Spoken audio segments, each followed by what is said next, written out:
Por favor, abram suas Bíblias no Evangelho de Lucas, capítulo de número 4, versículo de número 1 até o verso de número 3, nós faremos a leitura. O tema da mensagem de hoje é a tentação de negociar quem você é. A tentação de negociar quem você é. A tentação de você comercializar você mesmo. Para quê? Para ter alguma coisa. E nós vamos ver isso na palavra de Deus, em Lucas, capítulo 4, versículo 1 até o versículo de número 13. Quem encontrou, diga glórias a Deus. Quem ainda não, misericórdia, Senhor, a gente espera um pouquinho mais. Diz assim o texto da palavra de Deus. Lucas, Novo Testamento, capítulo de número 4, versículo 1 até o versículo de número 13. Vamos falar sobre a tentação de Jesus. Diz o texto sagrado, verso 1. Jesus, cheio do Espírito Santo, voltou do Jordão e foi levado pelo Espírito ao deserto, onde, durante 40 dias, foi tentado pelo diabo. Não comeu nada durante esses dias, e ao fim deles teve fome. O diabo lhe disse: se és o Filho de Deus, manda essa pedra transformar-se em pão. Jesus respondeu: está escrito, nem só de pão viverá o homem.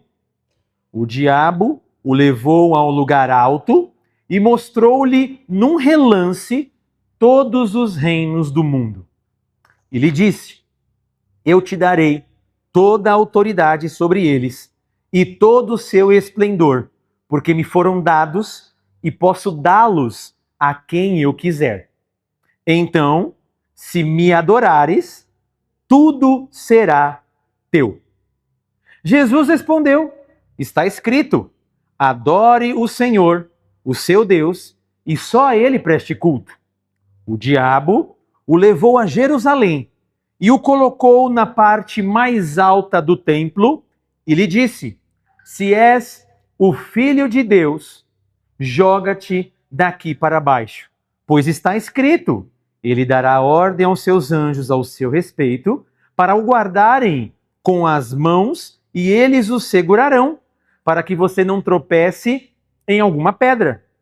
Jesus respondeu: dito está, não ponha à prova o Senhor, o seu Deus. Tendo terminado todas essas tentações, o diabo o deixou até ocasião oportuna. Amém. Curve sua cabeça, feche seus olhos. Oremos ao Senhor. Pai, no nome de Jesus, nós cremos que a tua palavra ela é santa, que a tua palavra é a tua voz para as nossas vidas e cremos que o Senhor pode fazer milagres através de tua palavra. E é no nome dela, no nome do Senhor Jesus, do Verbo que se fez carne, que nós estamos aqui celebrando. Eu te peço primeiramente perdão de todos os meus pecados que eu cometi, no olhar, nos meus pensamentos, no falar e nas minhas atitudes. E humildemente te peço, Senhor, que através do teu Espírito Santo, fale aos nossos corações, através da tua palavra, das Sagradas Escrituras, por intermédio do teu Espírito Santo. E que possamos sair daqui, Pai, melhores do que nós entramos aqui nesta manhã, porque a tua palavra nos santifica a cada dia. Repreenda toda obra do mal, tudo aquilo que nos impeça de recebermos um pouco mais da tua graça, da tua misericórdia e da tua presença nesta manhã, que caia por terra no nome de Jesus. E fale conosco por intermédio de tua palavra. Amém. E amém, Senhor Jesus. Esse texto que nós acabamos de ler, Mateus também, ele vai tratar dessa ideia, fala sobre a tentação de Jesus. E Jesus, ele vem acabando de sair, ele tinha acabado de sair do seu batismo. João Batista, que era a voz que clama no deserto, anunciava o evangelho de arrependimento, batizava as pessoas, e falava para que as pessoas se arrependessem dos seus pecados, dos seus erros e lavassem eles por intermédio do batismo, um ato público de fé. Mas João, mesmo batizando, fala: olha, vai vir um após mim que eu não tenho nem o direito de desamarrar as suas sandálias, os seus sapatos. Ele é maior do que eu. Nesse exato momento, Jesus aparece e ele fala: eis o Cordeiro de Deus que tira, pessoal, o pecado do mundo. Jesus vem até ele para ser batizado. E quando Jesus chega até João Batista para ser batizado, detalhe, Jesus não tinha nenhum pecado. Por isso que João Batista fala: o Senhor vem a mim, mas sou eu que careço de ir até o Senhor, porque eu sou pecador, o Senhor não. Sou eu que careço de ir até você. E Jesus fala o quê para João Batista? É necessário que neste momento se cumpra toda a justiça de Deus. Porque todo aquele que crê em Cristo Jesus, essa justiça de justificação se batiza. Ou seja, todo aquele que fala que crê em Cristo Jesus, uma das coisas que tem que fazer é se batizar, lavar os seus pecados. Mas espera aí, pastor, quem lava os nossos pecados não é o sangue de Jesus? Sim. E qual que é a simbologia bíblica para mostrar que eu fui lavado e remido pelo sangue de Jesus? O ato do batismo. Aí naquele exato momento, João Batista batiza o Senhor Jesus, e quando ele acaba de batizar Jesus, que é o Filho de Deus, o Verbo encarnado que habitou entre nós, a Bíblia diz que os céus se abrem e uma voz audível aos ouvidos humanos diz: este é o meu Filho amado, em quem muito me comprazo, em quem muito tenho prazer. E além dessa voz vinda do céu, paira sobre Jesus uma pomba. Essa pomba simboliza o Espírito Santo. Nós vemos então a Trindade reunida: Deus Pai, o Espírito Santo e o Filho, a Trindade reunida. E logo após aquele episódio do batismo, a Bíblia diz que Jesus foi levado pelo Espírito ao deserto. Quem levou Jesus ao deserto foi o próprio Deus. Ele foi levado ao deserto. Então Jesus acaba de ser batizado no Rio Jordão e vai ali até o deserto da Palestina. E quando Jesus chega no deserto da Palestina, ele faz o quê? E tendo jejuado durante 40 dias e 40 noites, teve fome. Para que Jesus tinha ido no deserto? Para orar ao Senhor. E tendo jejuado, e tendo se consagrado, e tendo se separado para Deus, durante 40 dias, teve o quê? Fome. Uma necessidade básica de todo ser humano. Se eu estou sem comer, eu sinto fome. Minha barriga começa a doer. Nossa, a gente usa a expressão, estou morrendo de fome.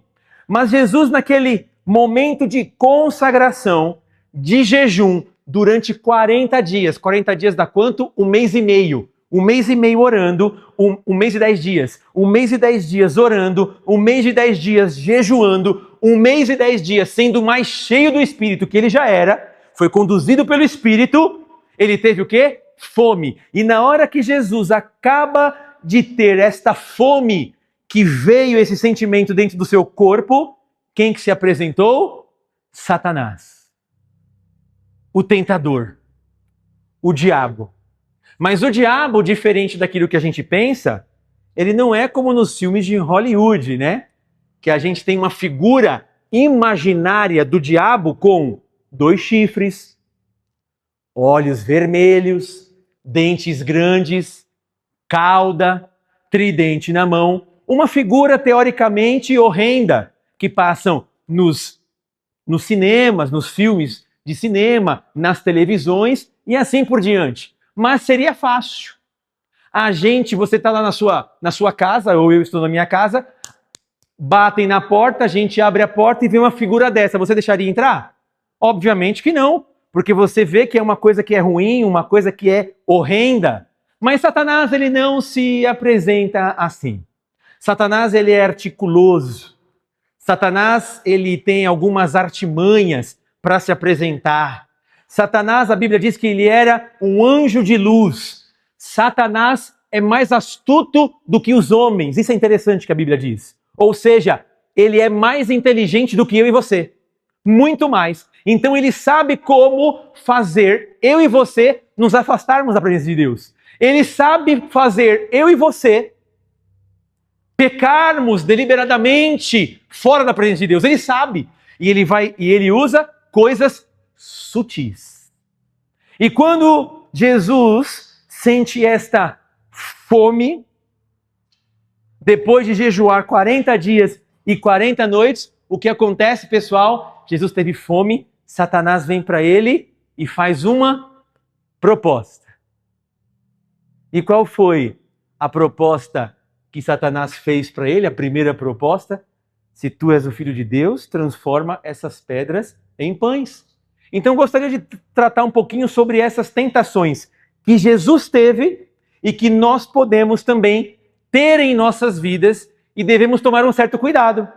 Primeira tentação que nós identificamos nesse texto é trocar o ser pelo satisfazer. Trocar o ser pelo satisfazer. Lucas capítulo 4, versículo de número 3, diz o seguinte: o diabo lhe disse: se és o Filho de Deus, ordena esta pedra que se transforme em pão. A tentação de Satanás para Jesus é: troque quem você é por aquilo que te satisfaz. Troque aquilo que você é pela sua vontade. Troque aquilo que você é por aquilo que satisfaz a tua carne. E olha como Satanás vem de uma maneira muito sutil, porque essa é uma das principais artimanhas do inimigo: corromper a nossa identidade. E hoje em dia nós vivemos num mundo que as pessoas têm muita dificuldade com a sua própria identidade. Tem pessoas que têm hoje, nesse mundo ao qual nós estamos inseridos e vivemos, tem pessoas que têm dúvidas sobre a sua sexualidade. Tem pessoas que têm dúvidas sobre os seus desejos. Tem pessoas que têm dúvidas sobre as suas vontades. Tem pessoas que têm dúvidas sobre os seus gostos, sobre os seus prazeres. Tem pessoas que têm dúvidas, porque nós vivemos numa sociedade completamente disfuncional. E Satanás identifica isso. E uma das coisas que Satanás faz e que ele é especialista é subtrair do ser humano o seu ser, o quem você é, a sua identidade. Lembra do endemoniado de Gadara? O endemoniado de Gadara, quando Jesus Cristo chega até ele, ele andava nos sepulcros, ou seja, uma pessoa que não tinha mais dignidade, uma pessoa que não tinha mais amor próprio porque ele se retalhava, uma pessoa que perdeu a sua identidade, perdeu a sua honra, perdeu o seu respeito.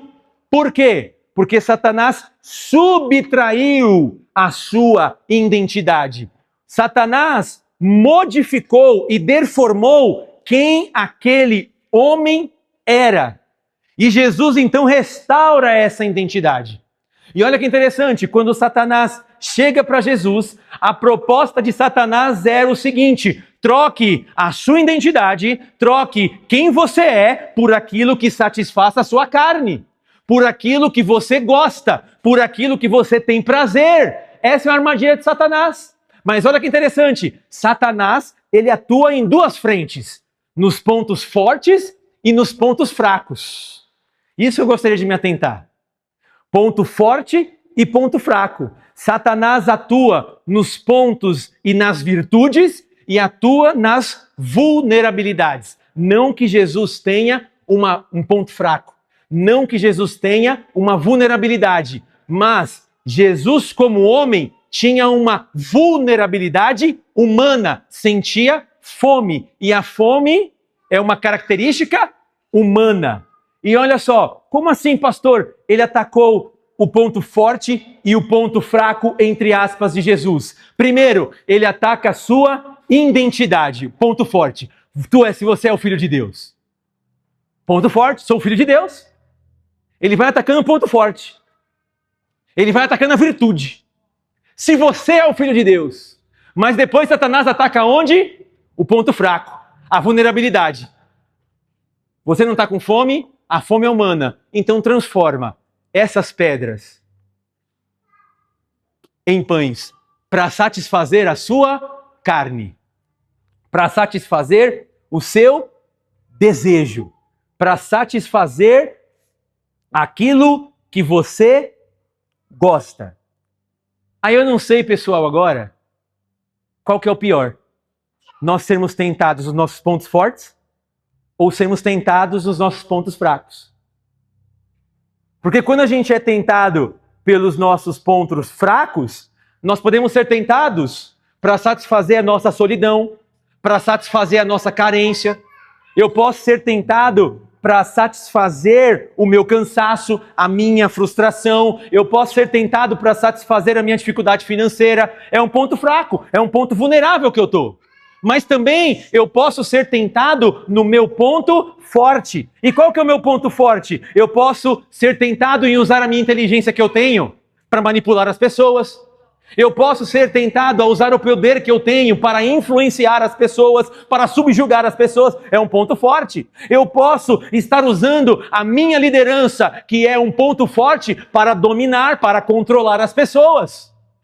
Ou seja, Satanás vem e a proposta é: troque o ser pelo satisfazer, independente se é um ponto forte ou independente se é um ponto fraco. Aí detalhe que a gente pensa: o pão era bom? O pão é bom. O pão é mau? Não. Ia satisfazer a fome. Se você está com fome, o pão simboliza o quê? Comida. O pão é bom. Só que olha que interessante. O problema não são os pontos fortes. O problema é quando eu uso aquilo que Deus me deu fora da vontade dele. Esse é o cuidado que temos que tomar. Eu uso aquilo que Deus me deu fora da vontade dele. Ou seja, Jesus transforma essa pedra em pães. Você pode fazer? Posso. Tem poder para isso? Tenho. Mas eu não vou fazer, não vou trocar quem eu sou para satisfazer um desejo da minha carne, para satisfazer um desejo que eu gosto. Eu não vou fazer isso, porque eu tenho uma identidade, eu tenho um propósito. E Jesus nega essa proposta de Satanás. Principalmente, o pão é bom, sim ou não? Sim. Jesus Cristo disse o quê? Eu sou o pão vivo que desceu do céu. Aquele que come de mim nunca mais terá fome. Quando Deus mandava o maná no Antigo Testamento, era um pãozinho. Era bênção ou não? Todo dia. Mas eu posso usar as coisas que são bênção, usada da forma errada, fora da vontade de Deus, pode se tornar a minha maior maldição. Troque o ser pelo satisfazer, aquilo que você gosta, aquilo que você tem prazer, aquilo que você tem desejo. A proposta de Satanás é: já que você está com vontade, faça. Já que você está com vontade, faça. Já que você está com desejo, faça. Faça isso. Só que Jesus fez o quê? Não. Principalmente porque Jesus sabia quem é que vinha, de onde vinha a proposta. Eu sei ter quem está falando isso para mim. O problema não é os nossos pontos fortes e as coisas que Deus nos coloca nas mãos, meus irmãos. Mas o maior problema é quando a gente usa aquilo que Deus nos deu fora da vontade dele. A gente troca o ser, quem a gente é, pelo satisfazer e o prazer da nossa carne. A gente não quer mortificar. Mortificação da carne é não fazer o seu desejo. Mortificação da carne é eu não fazer as minhas vontades. É eu não fazer aquilo que eu gosto. E isso é mortificação da carne. Eu sinto prazer nisso, mas não vou fazer porque desagrada o coração de Deus. Então eu não faço. Mas gosto? Gosto. Tem vontade? Tem. Mas eu não faço porque desagradará a Deus. E Satanás sempre vai colocar essa proposta para mim e para você. Troque o ser, quem você é, pelo satisfazer. O que te traz prazer? O que te traz alegria? Tem um jovem pastor que estava conversando com um pastor mais velho, um ancião, e eu achei bem legal esse exemplo. Falei, esse pastor ancião já é um senhor bem de experiência, de idade, e ele fala para o jovem pastor que está iniciando o seu ministério. Você está iniciando o seu ministério, tome cuidado com as barras.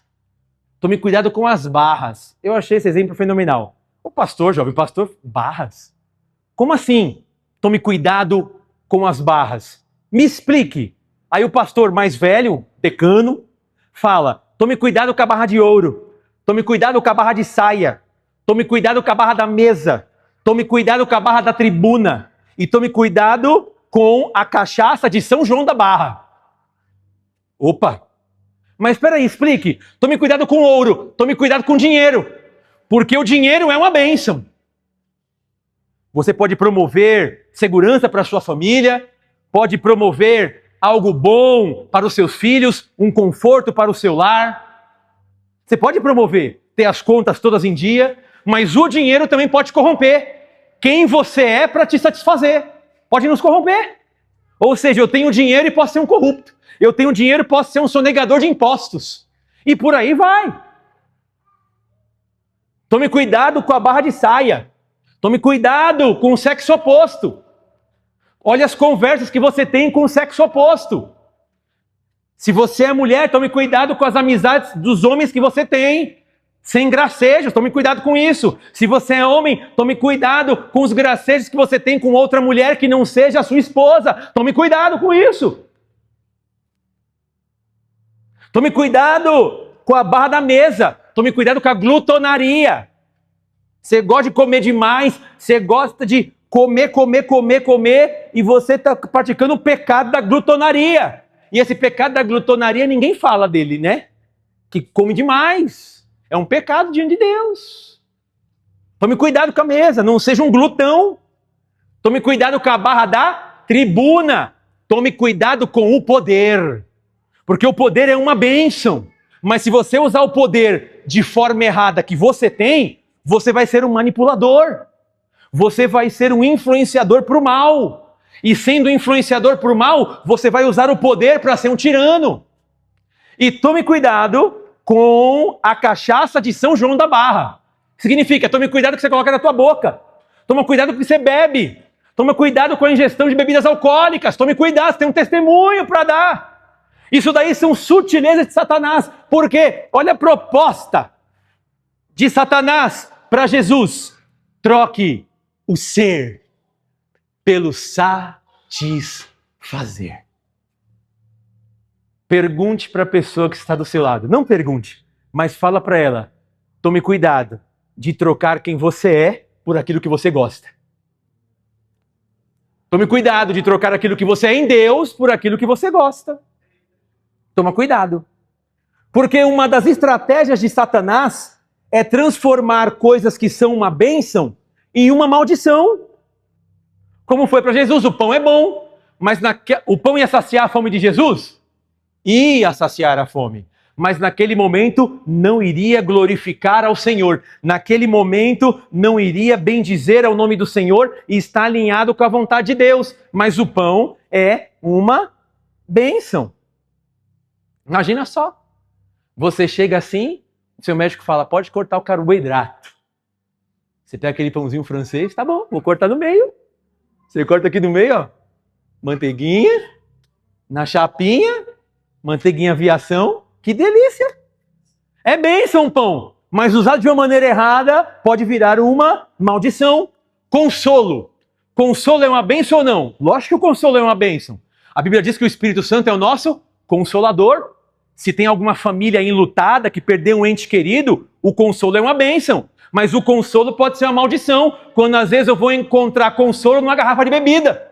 Quando às vezes eu vou encontrar consolo em vários braços, em várias camas. O consolo é uma bênção, mas usado de forma errada, faz o quê? Transforma a maldição para a nossa vida. E era isso a proposta de Satanás. Ser espiritual é uma bênção, sim ou não? É uma bênção. Ser espiritual, estar na presença de Deus, orar, ler a Bíblia. Mas ser espiritual, se eu não tomar cuidado, me torna arrogante. Acho que sou melhor que os outros. Me torna arrogante, viro insuportável. Viro insuportável. Ninguém consegue mais bater papo comigo porque eu falo que não é assim, eu fico insuportável. A espiritualidade é uma bênção. Mas, ó a forma. E essa é a tentação de Satanás para Jesus. Troque quem você é por aquilo que satisfaça a sua carne. Só que olha o detalhe, pessoal. O satisfazer a carne, o satisfazer o meu gosto, é a proposta do diabo. É a proposta de Satanás. E às vezes a gente cumpre essa proposta com alegria, mesmo sabendo que a gente está indo a passos largos para longe da presença de Jesus. Troque o ser, a primeira tentação, pelo satisfazer. Aí vem a segunda tentação. Troque o ser, a segunda tentação. Trocar o ser pelo ter. Trocar o ser pelo ter. Olha o que diz o texto sagrado, em Lucas capítulo 4, verso 6. Ele disse: eu te darei toda a autoridade sobre eles e todo o seu esplendor, porque me foram dados e posso dá-los a quem eu quiser. Trocar o ser pelo ter. Jesus, olha o que Satanás faz. Pega Jesus, quando ele sai da tentação do pão, pega Jesus, vai até um alto monte, mostra a glória de todos os reinos, o poder aquisitivo, o dinheiro, a fama, o esplendor, o reconhecimento, mostra tudo para Jesus. A glória, a fama, que é tudo que o homem quer ser bem-sucedido. Mostra tudo isso. E ele fala: eu posso te dar tudo isso se prostrado me adorares. Porque é meu, eu posso te dar. Eu posso dar, olha o que diz o texto, para quem eu quiser. Olha a proposta de Satanás. Troque o ser pelo ter. Troque o ser pelo ter. Jesus, olha o detalhe. Jesus ia receber toda essa glória. Ele já ia receber toda essa glória porque o Pai já tinha dito para ele. Olha o que diz o texto em Salmos, capítulo 2, versículo 7 e o versículo 8. Salmos, capítulo 2, verso 7 e verso 8. Um salmo messiânico da vinda do Messias, Deus falando para o seu próprio filho. Proclamarei o decreto do Senhor. Ele me disse: você é meu filho, eu hoje o gerei. Peça-me e lhe darei as nações como herança e os confins da terra como a sua propriedade. Deus falando: você vai ter tudo isso, filho. Sabe o que Satanás estava apresentando para Jesus naquele momento, pessoal? É sutil. Um atalho. Um atalho.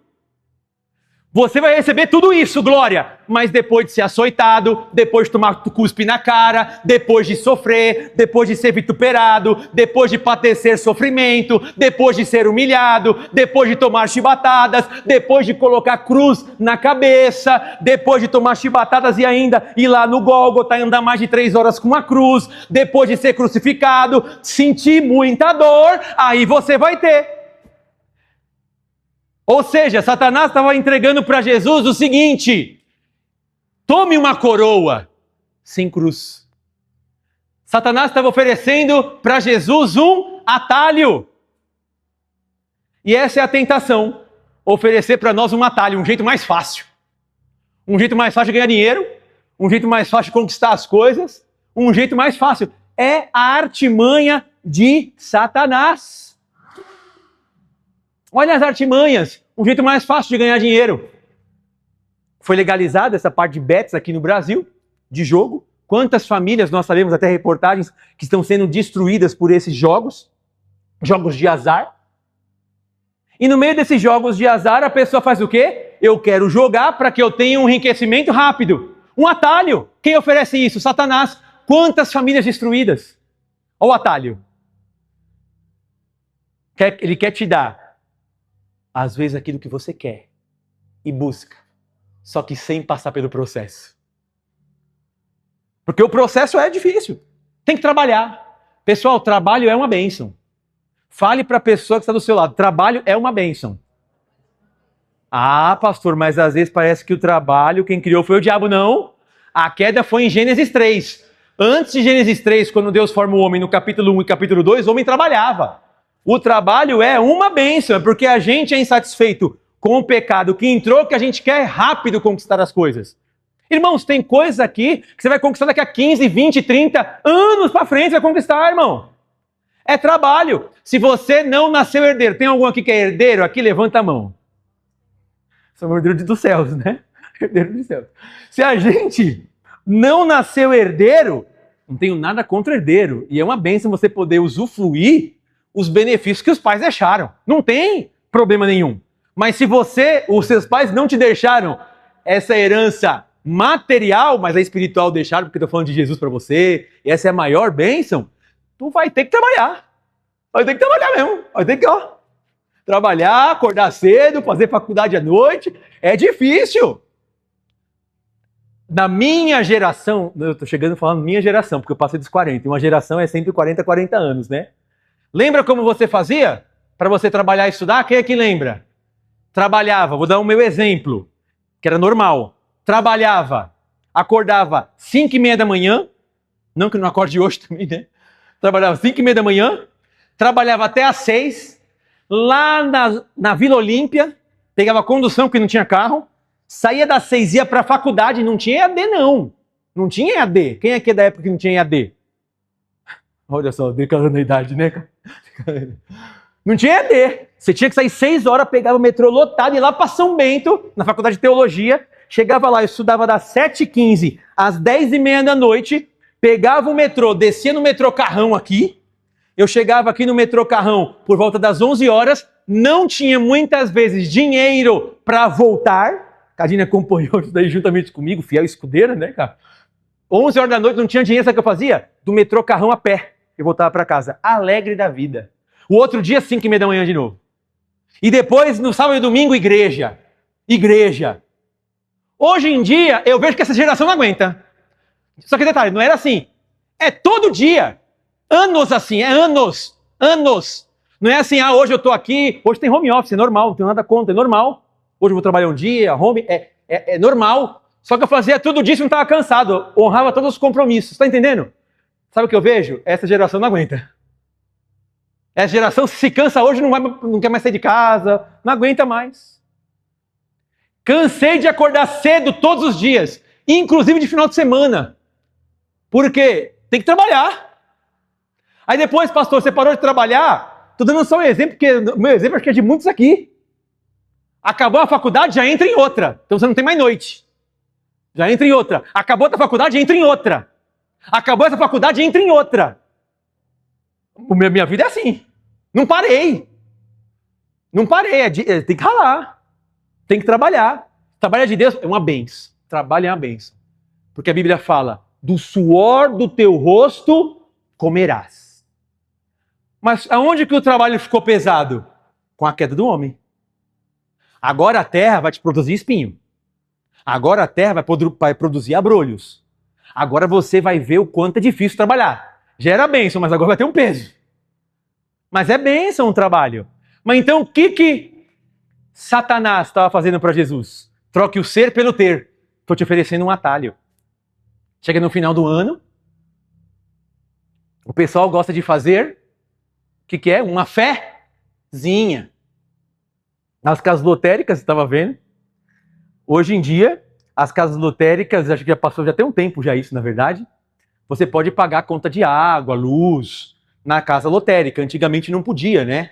Pagar esse tipo de conta. Então, se você vê se alguém que era cristão entrando na casa lotérica, você já falava, fazendo um joguinho de azar. Então foi uma vez para poder pagar. Não, tô aqui na casa lotérica, numa casa de jogo. Tá fazendo o quê? Tô pagando a conta de luz. Então você não fala. Mas hoje em dia tá tranquilo para fazer o quê? Uma fezinha, um jogo de azar. O que é uma fezinha? É um atalho. É atalho, pessoal. Ou seja, enriquecimento fácil. A Bíblia não diz isso, é trabalho. É trabalhar a cabeça de Deus. É trabalhar com o Senhor. É trabalhar fazendo a vontade de Deus.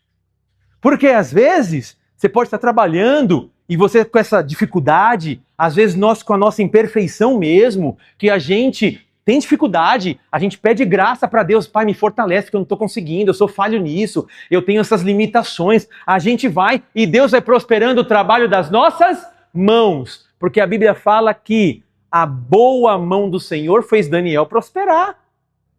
Foi a boa mão do Senhor que fez Daniel prosperar. Porque hoje, na sociedade moderna que a gente vive, o ser humano, a gente já sabe disso, ele é reconhecido por aquilo que ele tem. Eu quero ouvir se ele tem alguma coisa. Eu quero ouvir, não. Por quê? Porque a nossa visão deturpada de sucesso é o quê? É dinheiro. Eu vejo que o cara é bem-sucedido, eu quero ouvir. Mas Jesus é completamente na contramão. Irmãos, guarde isso dentro do seu coração. Ser servo de Deus é andar na contramão do mundo. O mundo vai para cá. Olha só, detalhe, o que o mundo acha normal, você tem que fazer diferente. É normal sair para balada, faz diferente. É normal encher a cara, faz diferente. É normal ter outras mulheres ou várias mulheres, faz diferente. É normal trair, faz diferente. Tudo que é normal no mundo, faça diferente, porque é a vontade de Deus. É a contramão do mundo. Quer ver só? Homens completamente prósperos na Bíblia, mas que Deus continuou usando. José continuava carregando os sonhos de Deus, mesmo quando estava no meio da prisão. Davi continuava sendo ungido de Deus como rei de Israel, mesmo sendo perseguido por Saul. Abraão continuava sendo o destinatário da promessa como pai de muitas nações, mesmo ainda sem ter nenhum filho. Imagine Abraão. Abraão, como você chama? Meu nome é Abraão, é pai de muitas nações, pai de muitos filhos. Quantos filhos você tem? Nenhum. O quê? Mas você não é pai de muitas nações? Sou. Quantos filhos? Nenhum. Por quê? Porque ele tinha uma promessa de Deus. Nós temos uma promessa dos céus para nossas vidas, irmãos. É isso que é a prosperidade de Deus. Olha só, a ausência momentânea daquilo que Deus prometeu não altera quem Deus diz que você é.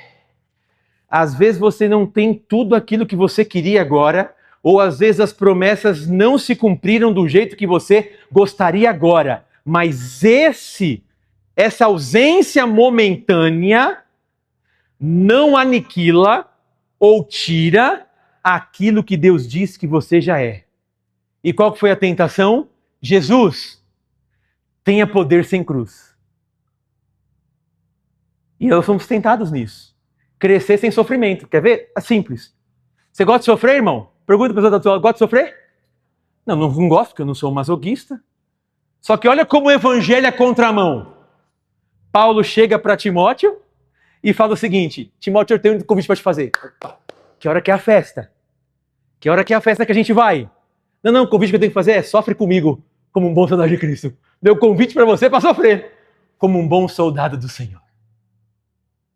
O evangelho, pessoal, nos capacita até mesmo para ganhar ou perder, para ter bonância ou sofrer, mas de cabeça erguida. Eu sofro, mas não estou derrotado. Eu tenho dificuldade, mas estou de cabeça erguida, porque Deus é o meu sustento. É Ele. Terceiro lugar que a gente aprende. Queria oferecer um atalho, não tome atalhos. Terceiro lugar, terceira tentação, trocar o ser pelo provar. Trocar o ser pelo provar. Olha o que diz Lucas, capítulo 4, versículo de número 9. Em seguida, o diabo o levou a Jerusalém e colocou na parte mais alta do templo e lhe disse: se és o Filho de Deus, joga-te daqui para baixo. Nesse momento, eles estão ali, no deserto, na região mais baixa da Judéia. Satanás então pega Jesus, o transfere à parte mais alta da cidade de Jerusalém, aonde ficava o templo, nos altos montes, sai de baixo para o alto monte, coloca ele no pináculo do templo e fala o seguinte: se você é o Filho de Deus, então prove, lança-te daqui para baixo. E olha a artimanha de Satanás, ele usa a palavra. Porque o Salmo 91 não está escrito isso? Aos seus anjos dará ordem a teu respeito, para te guardarem em todos os teus caminhos. O que ele pega? Um texto fora completamente de contexto. Para poder o quê? Justificar uma atitude. Olha que interessante. Jesus, se você é o Filho de Deus, então prove. Qual que é a tentação? Trocar o ser pelo provar. Só que olha que interessante. A terceira tentação acontece, sabe aonde? No ambiente religioso. É no ambiente religioso. Eles estão em Jerusalém agora. Eles estão no templo, aonde tinha sacrifícios, aonde tinha ali as cerimônias judaicas, as festas e os cerimoniais judaicos.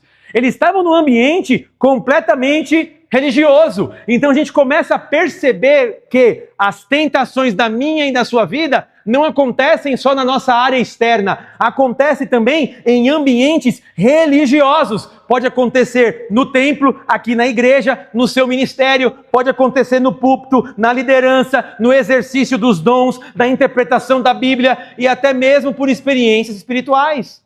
Podemos ser tentados de trocar o ser pelo provar. E quantas pessoas hoje em dia vivem a sua vida tentando se provar que é alguma coisa para alguém? Tem pessoas que vivem a sua vida tentando provar que é inteligente, tentando provar que tem valor, tentando provar que a sua palavra tem peso, tentando provar que tem honra, tentando provar que venceu na vida, pessoal. Tentando provar que venceu na vida, tentando provar que são chamadas por Deus, tentando provar que possuem a família perfeita, tentando provar. E as pessoas passam a sua vida tentando se provar para outras pessoas. Imagina só, uma pessoa que saiu às vezes ali do interior da roça, uma situação hipotética, ela sai, deixou toda a família, daqui a pouco ela vai lá, começa a trabalhar, ganha um dinheirinho e compra um carro. No dia que ela comprou o carro, um belo de um poçante, ela fala: vou visitar meus parentes. Vou visitar meus parentes. Nunca visitou. Mas na hora que comprou o carro, foi visitar os parentes. Vai visitar os parentes olham: opa, aquele ali venceu. Venceu na vida, né? Queria mostrar. Tem pessoas que vivem a sua vida querendo se provar para os outros. Olha o quanto eu sou bom. Olha como eu tenho valor. Olha como eu sou honrado. Olha como eu sou respeitoso. Olha como eu sou inteligente. Olha como eu faço as coisas certas. Olha como eu sou alguém na vida. Vocês acharam que eu não ia chegar aqui? Cheguei! Olha só! Mundo, cheguei! Não. Essa foi a proposta de Satanás. Jesus, se você então me prova, duvidando do seu caráter, do seu brio. Pessoal, essa tentação aqui acontece demais. E a gente cai nela. A gente cai. Quer ver um exemplo? Vou dar um exemplo primeiro de criança. Se a criança pular dali pra cá, uma criança também do meu filho, da Suliane também, o Davi, os dois, brincando aqui. Pula ali, ó, do mezanino pra baixo. A gente sabe que eles vão possivelmente, se machucar. Ah, vou pular nada. Eu duvido você pular. Eu duvido você pular. Se você é homem, você pula. Quê? Não sou homem? Quer se provar. Vou mostrar que eu sou homem. Vou mostrar que eu sei fazer isso, que é com criança. Vem para um adulto, isso daqui é muito complexo. Você não vai conseguir fazer, não. Ah, não, agora eu vou mostrar o que eu sei fazer. Dá essa planilha aqui, bora. Dá essa planilha para mim. Que eu vou trabalhar aqui, nem que eu passe a noite, busque inteligência artificial, o que for, mas eu vou mostrar que eu consigo. A gente não quer falar da nossa fraqueza. A gente tem dificuldade de falar assim, ó, não sei fazer. Não sei. Me ensina ou faça você. Provar. Essa é a tentação. Prove quem você é. Só que quando a gente tenta provar para as pessoas que a gente venceu ou é alguém, é o ápice, o apogeu da ignorância. Da ignorância. Sou muito ignorante se eu tento provar para alguém que eu sou alguma coisa. Então, nesta manhã, em nome de Jesus, meus irmãos, se absolva da necessidade de se provar para as pessoas. Se absolva. Guarde isso no teu coração. Quem é, nunca precisa falar que é. O fruto mostra. Simples assim. Quem é, nunca precisa falar que é. O fruto mostra. Se você é bom em algo, você não precisa falar que você é bom. As pessoas falam, não, como que vê esse resultado? Foi o Caião. É bom demais. Eu não preciso falar que eu sou bom. O que eu faço, o que eu produzo em Deus, mostra a minha excelência, mostra o que eu estou fazendo. Eu não preciso falar assim, ó, sou bom, viu, pessoal? Sou bom. Olha só, eu tenho experiência, não preciso falar. Fácil. Daniel não precisava falar que ele era bom. Ele tinha sobre ele um espírito excelente. Pessoal, guarde isso. O que faz você prosperar em todas as áreas da sua vida não é eu provar nada para ninguém. É você ter Deus no centro da sua vida. Ele faz você prosperar em áreas que você nem imagina. Eu vi um testemunho essa semana que eu achei muito interessante, que um pastor estava passando uma dificuldade com a sua família, homem de Deus, e a igreja dele começava a crescer ainda mais. Gente se discipulando, batismo, a igreja crescia, pessoas sendo discipuladas, e ele triste porque estava com problema familiar.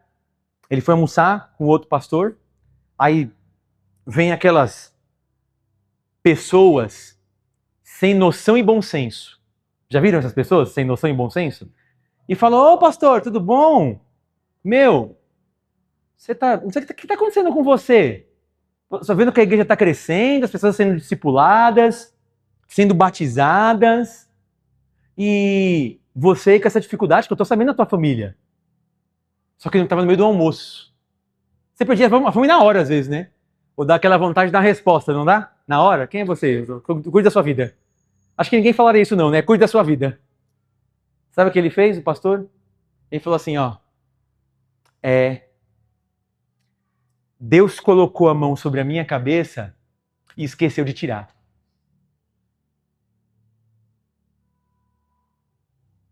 Deus colocou a mão sobre a minha cabeça e esqueceu de tirar. A bênção de Deus não está em você. Está sobre a mão que está sobre a sua cabeça. Que Deus esqueça de tirar a mão da nossa cabeça também. E continue com a mão dele aqui. Porque se não for a boa mão de Deus sobre nós, nós não iremos perseverar e continuar na presença de Deus. Os frutos são conhecidos. Mas então, como que a gente pode, pastor, se livrar dessas tentações? De trocar o ter pelo satisfazer, de trocar o ser pelo ter. Como que eu posso me livrar da tentação de trocar o ser pelo provar? Como que eu posso me livrar disso? Primeiro, identifique os diabos. As propostas que você recebe, veja se era de Deus ou não. Por quê? Por que Jesus rejeitou o pão naquele momento que ele pediu para ser transformado? Porque Jesus sabia que era o diabo que estava oferecendo. Identifique os diabos. Peça a Deus, Pai, me dê discernimento se essa proposta é do Senhor, se essa proposta é de Deus. Nem tudo que reluz é ouro. Peraí, essa proposta que é boa, que eu vou ganhar muito mais, mas é do Senhor. Porque aquilo que ganha muito mais pode ser o diabo para me afastar da presença de Deus. Verifique as mesas que você senta. Verifique as amizades que você tem. Verifique os contratos. Jesus rejeitou porque ele sabia quem estava oferecendo. Então identifique os diabos. Nossa, pastor, às vezes eu sou o diabo de mim mesmo, né? Eu tenho que tomar cuidado comigo. Segundo lugar, para você ganhar dessas tentações, ciência da palavra de Deus. Você e eu só conseguiremos nos livrar das nossas tentações que Satanás vem apresentar se nós nos enchermos com a palavra de Deus. Por quê? Todas as vezes que Jesus foi vitorioso, ele combateu na palavra. Mas por que ele combateu a palavra? Porque ele se encheu da palavra. Jesus transforma essas pedras aqui em pães. Jesus na palavra, lá em Deuteronômio. Olha, mas está escrito na palavra do meu Pai: nem só de pão viverá o homem, mas de toda palavra que sai da boca de Deus viverá o homem. Satanás, então, não contente, leva Jesus e mostra toda a glória. Troque agora, Jesus, o ser pelo ter. Eu te dou glória, te dou fama, te dou dinheiro, te dou reputação. Se você prostrado me adorares, eu estou te oferecendo, Jesus, um atalho. Jesus diz: mas está escrito na palavra do meu Pai: não tentarás o Senhor, o teu Deus, só a Ele servirás e só a Ele prestarás culto. Satanás, não contente, leva Jesus para o pináculo do templo e fala: lança-te daqui para baixo. Lança-te daqui, prova que você é o Filho de Deus. Jesus fala: mas está escrito na palavra do meu Pai: não tentarás ao Senhor, o teu Deus. Para trás de mim, Satanás. Se encha da palavra. Terceiro, tenha uma relação poderosa com o Espírito Santo. Poderosa. No versículo 1, a Bíblia diz que Jesus estava cheio do Espírito Santo. E no verso de número 14 de Lucas, fala que Jesus estava cheio do Espírito Santo. Olha só. Lucas 4, verso 14. Põe aqui na tela, por favor. Jesus voltou para a Galileia depois disso, no poder do Espírito. Eu entrei no deserto na tentação cheio de Deus. Passei por todas as tentações e eu saio cheio de Deus, do Espírito. Pessoal, eu e você só conseguiremos ganhar dessas tentações se tiver cheio do Espírito Santo. Sabe por quê? Senão eu e você vai cair toda hora. Quando aparecer a oportunidade, quando alguém te oferecer algo, você vai cair. E eu também. A gente só consegue falar não pelo poder de Deus. Quando aparecer a proposta, você gosta? Faça. Tem vontade? Faça. Ah, mas eu gosto tanto disso. Caiu. Troque o ser pelo ter. Caiu de novo. Eu só consigo falar não se eu estiver cheio de Deus. Então guarde isso. Você e eu, nós não conseguimos falar não para o pecado, para as coisas erradas, se não estivermos cheios de Deus. Então, se eu e você estamos caindo em alguns pecados, simboliza que não estamos cheios de Deus, que precisamos falar: Deus, me ajuda, porque eu estou caindo neste pecado, isso te envergonha, isso envergonha o meu testemunho. Senhor, eu estou trocando toda hora o ser pelo satisfazer. Senhor, eu estou trocando toda hora quem eu sou pelo ter um pouco mais de dinheiro. Deus, eu estou trocando toda hora quem eu sou, minha identidade em Ti, para poder provar para os outros que eu sou bom. Senhor, me ajuda. Mas eu e você só conseguiremos fazer isso se estivermos cheios do Espírito Santo. Agora sim, pergunte para a pessoa que está do seu lado: você está cheio do Espírito Santo? Agora eu te falo: Você está caindo nos seus vontades e prazeres? Pergunta, você está caindo nas suas vontades e prazeres? Você está trocando o ser por aquilo que você gosta?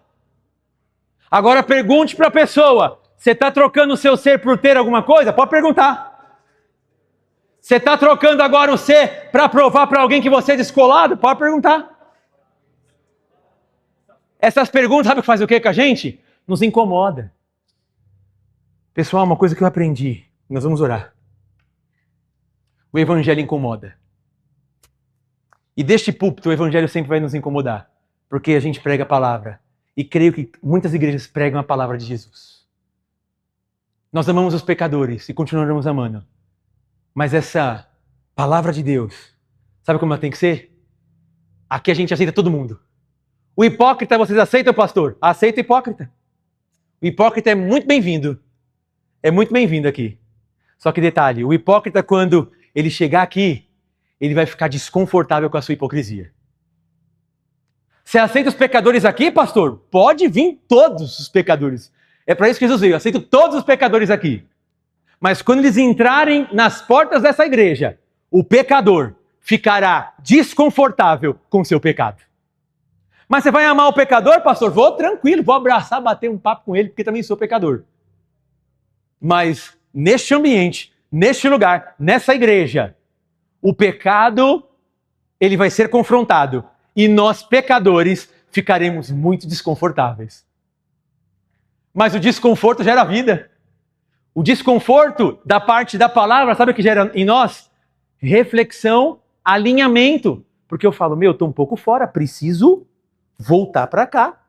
Meu Senhor. Pessoal, olha que interessante no Evangelho da Tentação.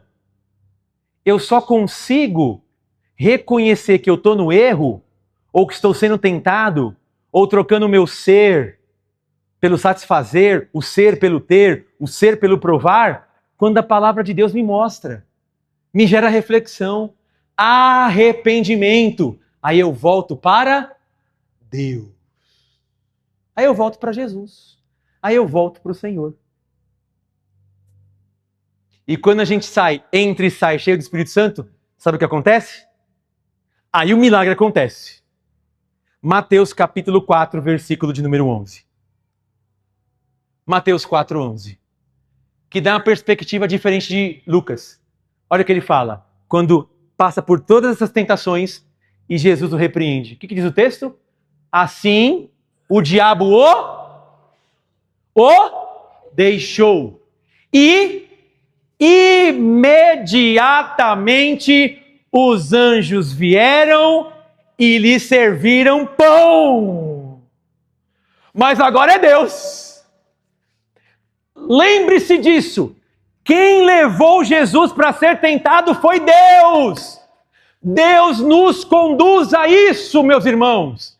Para ver se eu vou trocar o ser pelos meus próprios prazeres. É Deus que faz isso muitas vezes com permissão dele. Não é só o diabo. Vocês estão entendendo isso? Isso que me chama a atenção. É como se eu estivesse aqui e Deus fala assim, deixa eu ver se o Renato vai trocar quem ele é, a sua identidade, o seu testemunho, o seu proceder por satisfazer a tua carne. Aí Satanás se aproxima. Está no texto. Deixa eu ver se o Renato vai trocar quem ele é por ter facilidades de grana mais fácil.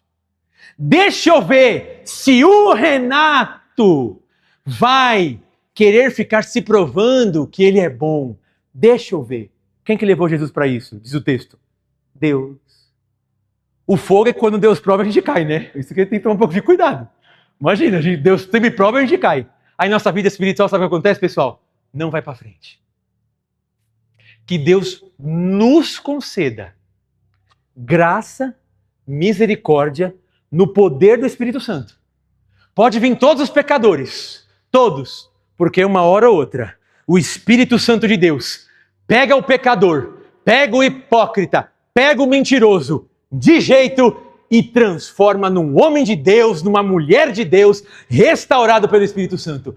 Pode vir com o casamento destruído, pode vir com os relacionamentos desfeitos, despedaçados, pode vir com a alma angustiada, porque Jesus, ele tem o poder para restaurar. Por isso que Jesus Cristo diz: vinde a mim, todos que estáis cansados, oprimidos e sobrecarregados, e eu vos aliviarei. E aprendei de mim, que sou manso e humilde de coração. Aprendam, e vocês encontrarão descanso